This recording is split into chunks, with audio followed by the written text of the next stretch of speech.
Hello, everyone. Recently, Wuthering Waves celebrated its first anniversary. During this time, many characters have been released, and new modes have appeared that demand not only player skill but also sufficiently powerful heroes. As a player who's been in the game since its launch, I've had the chance to test not only the story content, but also the more challenging endgame content, and I've tried many characters in various situations. So I decided to determine my personal top 5 characters that allow me to clear all game content and claim maximum rewards. I want to emphasize that this ranking is based purely on my own experience and is entirely subjective. The game itself is well balanced and lets you complete content with your favorite characters. Eons of time on this vast land, all encapsulated in a humble game. I am fortunate to have you as my opponent. Changli remains a top-tier resonator in the current version of the game. She can serve as a powerful primary fusion DPS and can also function as a sub-DPS for other fusion heroes, thanks to the bonuses from her outro skill. If we compare Changli to Phoebe, who is a strong primary Spectro DPS and also has sub-DPS utility, Phoebe, who at the moment is essentially a signature sub-DPS only for Zani, loses out to Changli. That's because Changli can be used not only in specialized fusion teams, but also in double DPS teams, alongside characters of other elements. Changli's rotation lets you skip most of her animations and barely stay on the field. By quickly swapping to teammates with short rotations, you can deal massive damage in a short time. Of course, such teams require greater effort and skill from the player. For example, Changli teams built with Carlotta or Shengling Yao are on par with balanced, specialized teams. Recently announced Resonator Lupa perfectly complements a team with Changli and Brant, ensuring Changli remains relevant in future versions of the game.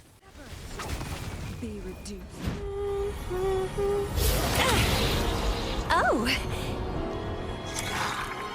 I'm looking forward to our game. Run! Keep the dance. Camellia is an extremely powerful primary Havoc DPS. Her Resonance skill allows her to enter Blossom mode, during which she floats in midair and deals damage over a large radius. This is especially valuable in the Whimpering Wastes mode, where enemies appear in groups.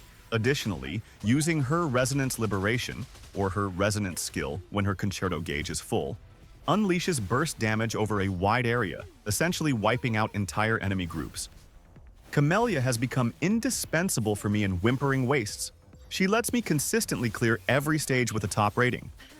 Another plus is that Camellia doesn't require other event characters in her team.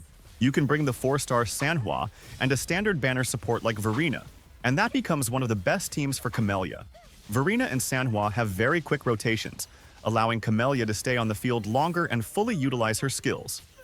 At this point, Camellia is my top AoE DPS in terms of both strength and ease of use. Fate has led you to me.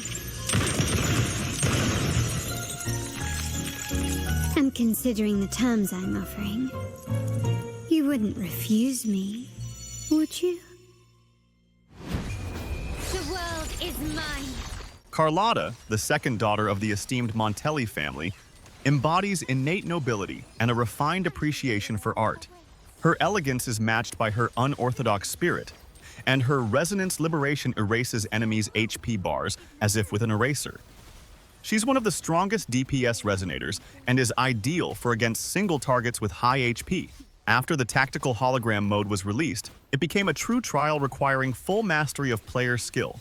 Since I had never focused on purely clean execution and often took damage from enemy attacks, the final boss stages, where 1 or 2 hits would knock me out, became impossible. Even though the developers keep adding more difficult trials, Carlotta made a huge difference in my successful attempts in this mode. When using her Resonance skill, Carlotta briefly paralyzes enemies, allowing you to dodge attacks and deliver damage freely.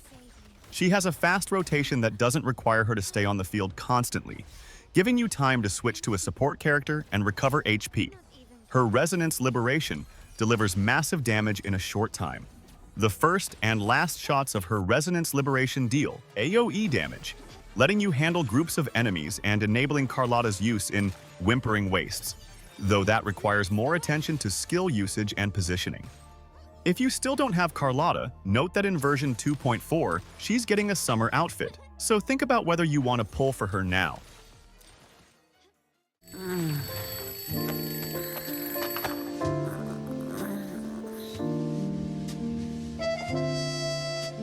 All right. What's the first thing on today's to-do list? Knock some heads around. Zanny is one of the most meticulously designed characters. For many players, she became the most anticipated character from the moment she appeared in the story, long before her banner even dropped. Before knowing if she was worth it, I decided to spend my astrites to get Zanny, and she truly proved to be extremely strong. Although Zanny has specific team requirements, namely having Phoebe, Spectro Rover, or both, if you create favorable conditions for Zanny, you get a top-tier DPS character who can handle all game content. For me, Zanny is the most versatile DPS hero. She can parry any enemy attack and deal damage in response when using her Resonance skill, which lets her shine in the tactical hologram mode. Her Resonance Liberation transitions her into Inferno mode, during which her hits deal massive damage, enough to defeat any opponent. These hits also deal AoE damage, which is excellent for Whimpering Wastes. Considering everything, Zanny is my strongest DPS hero right now. Still, I placed her in second, so let me know in the comments who you think deserves first place.